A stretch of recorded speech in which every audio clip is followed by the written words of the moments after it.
ખોરાક પચતો નથી. આ એક સામાન્ય સમસ્યા છે અને તેના ઘણા કારણો હોઈ શકે છે. તમને સારું લાગે તે માટે હળવી કસરત. ધીમે ધીમે ચાલો. જમ્યા પછી તરત સૂવાને બદલે 10-15 મિનિટ ધીમે ધીમે ચાલવાથી પાચન ક્રિયામાં મદદ મળી શકે છે. આહારમાં ફેરફાર. નાનો ખોરાક લો. એકસાથે વધુ ખાવાને બદલે દિવસ દરમિયાન નાના નાના ભાગમાં ખોરાક લો. ધીમે ધીમે ચાવો. ખોરાકને સારી રીતે અને ધીમે ધીમે ચાવીને ખાઓ. તળેલું ટાળો. તળેલા, મસાલેદાર અને ભારે ખોરાક ટાળો. સરળ અને હળવો ખોરાક લો. પાણી. જમ્યા પહેલાં અથવા જમ્યા પછી તરત જ વધુ પડતું પાણી પીવાનું ટાળો. ઘરેલું ઉપચાર. અજમો. થોડો અજમો અને સંચળ મિક્સ કરીને પાણી સાથે લેવાથી રાહત મળી શકે છે. સૂંઠ. સૂંઠ પણ પાચન માટે સારી માનવામાં આવે છે. છાશ. જો ઉપલબ્ધ હોય તો થોડી છાશ પીવાથી પણ પાચનમાં મદદ મળે છે.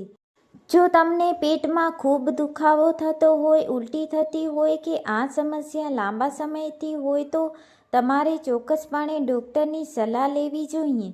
તમે તમારા લક્ષણો વિશે વધુ જાણવી શકો છો, જેમ કે તમને ક્યારે પેટમાં ભારે લાગે છે, તમને ગેસ, એસિડિટી કે પેટમાં દુખાવો થાય છે.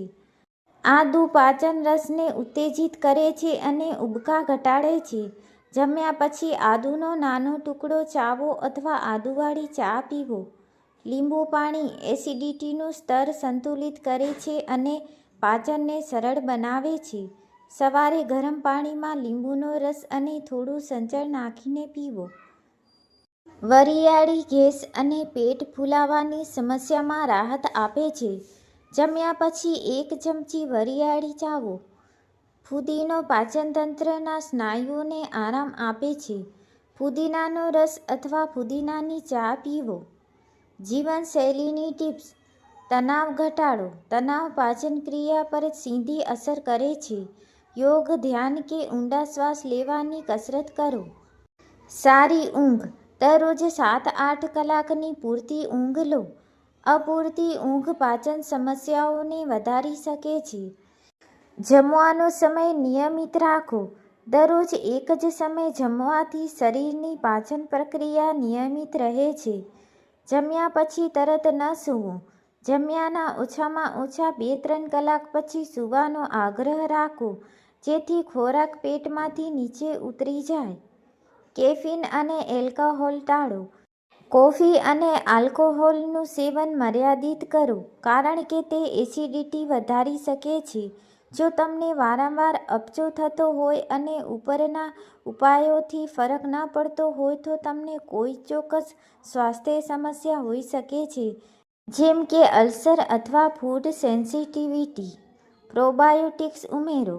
પ્રોબાયોટિક્સ તમારા આંતરડામાં સારા બેક્ટેરિયાનું સંતુલન જાળવવામાં મદદ કરે છે, જે પાચન માટે ખૂબ જ મહત્વપૂર્ણ છે.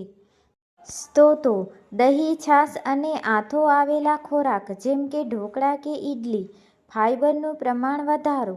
ફાઇબર 2 પ્રકારના હોય છે, સોલ્યુબલ અને ઇનસોલ્યુબલ, અને બંને કબજિયાત અટકાવવા અને પાચનતંત્રને સ્વસ્થ રાખવા માટે જરૂરી છે. ખોરાક. આખા અનાજ, કઠોળ, ફળો અને શાકભાજી. ધ્યાન રાખો, ફાઇબરનું પ્રમાણ ધીમે ધીમે વધારવું, નહીં તો તેનાથી ગેસ થઈ શકે છે. એન્ઝાઇમ્સને મદદ કરો. ફળોમાં કુદરતી પાચન એન્ઝાઇમ્સ હોય છે, જે ખોરાકને તોડવામાં મદદ કરે છે. પપૈયું, તેમાં પેપન નામનું એન્ઝાઇમ હોય છે. અનાનસ, તેમાં બ્રોમેલેન નામનું એન્ઝાઇમ હોય છે. આયુર્વેદિક ઉપાયો અને નિયમો. આયુર્વેદમાં પાચનની આગ જઠરાગ્નિને સ્વસ્થ રાખવા પર ભાર મૂકવામાં આવે છે. દીપન પાચન. ઔષધિઓ. આ એવી ઔષધિઓ છે જે ભૂખ દીપીન વધારે અને પાચન સુધારે છે. ત્રિફળા. રાત્રે સૂતા પહેલા ગરમ પાણી સાથે ત્રિફળાનું ચૂર્ણ લેવાથી પેટ સાફ રહે છે અને પાચન સુધરે છે. લવિંગ અને એલચી. જમ્યા પછી આને ચાવવાથી મોં અને પાચન બંને સ્વચ્છ રહે છે. જમવાના નિયમો. બપોરનું ભોજન મુખ્ય રાખો. આયુર્વેદ મુજબ બપોરે 12 થી 2 વાગ્યાની વચ્ચે તમારી પાચન શક્તિ સૌથી મજબૂત હોય છે. તેથી તમારો મુખ્ય આહાર આ સમયે લેવો જોઈએ. ઠંડા પીણા ટાળો. જમતી વખતે અથવા જમ્યા પછી બરફવાળા ઠંડા પાણી પીવાથી પાચનની અગ્નિ ધીમી પડી જાય છે. તેના બદલે હૂંફાળા પાણી પીવો. વજ્રાસન આ એકમાત્ર આસન છે જે જમ્યા પછી તરત કરી શકાય છે. તેનાથી પેટમાં લોહીનું પરિભ્રમણ વધે છે અને પાચન ઝડપી બને છે. પવન મુક્તાસન આ આસન પેટમાંથી ગેસ અને વાયુ બહાર કાઢવામાં મદદ કરે છે જે અપચાને કારણે થતી ફૂલવાની સમસ્યામાં રાહત આપે છે. શવાસન જમ્યાના થોડા સમય પછી આરામ કરવાથી શરીરને પાચન પર ધ્યાન કેન્દ્રિત કરવા માટે સમય મળે છે. આહારનું ટાઇમિંગ અને અંતર. ખોરાકનું પાચન માત્ર શું ખાઓ છો તેના પર નહીં, પણ ક્યારે ખાઓ છો તેના પર પણ આધાર રાખે છે. 2 ભોજન વચ્ચે અંતર. તમારા મુખ્ય ભોજન વચ્ચે ઓછામાં ઓછા 3 થી 4 કલાકનું અંતર રાખો. આનાથી પાચનતંત્રને એક ખોરાક પચાવીને બીજા માટે તૈયાર થવાનો સમય મળે છે. સૂર્યાસ્ત પછી સાવધાની. આયુર્વેદ મુજબ સૂર્યાસ્ત પછી પાચન શક્તિ ધીમી પડી જાય છે. તેથી રાતનું ભોજન હળવું અને વહેલું સૂર્યાસ્તની આસપાસ લેવું જોઈએ. અઠવાડિયામાં એકવાર ઉપવાસ. જો શરીર સહન કરી શકે તો અઠવાડિયામાં એકવાર માત્ર હળવા પ્રવાહી જેમ કે છાશ કે સૂપ પર રહેવાથી પાચનતંત્રને આરામ મળે છે અને તેની કાર્યક્ષમતા વધે છે. કયા ખોરાક ટાળવા? જો તમને પાચનની સમસ્યા હોય તો નીચેના ખોરાકને મર્યાદિત કરવા જોઈએ. Processed food. પેકેજ નાસ્તા, કેક અને તૈયાર ભોજનમાં ફાઇબર ઓછું હોય છે અને પ્રિઝર્વેટિવ્સ વધુ હોય છે જે પચાવવામાં મુશ્કેલ છે. ચોક્કસ ડેરી ઉત્પાદનો. જો તમને લેક્ટોઝ ઇન્ટોલરન્સ હોય તો દૂધ કે પનીર પચાવવામાં મુશ્કેલી પડી શકે છે. તેના બદલે છાશ કે દહીં લેવું વધુ સારું છે. Carbonated drinks. સોડા અને ફ્રીઝી ડ્રિંક્સ પેટમાં ગેસ ભરે છે, જેનાથી પેટ ભારે અને ફૂલેલું લાગે છે.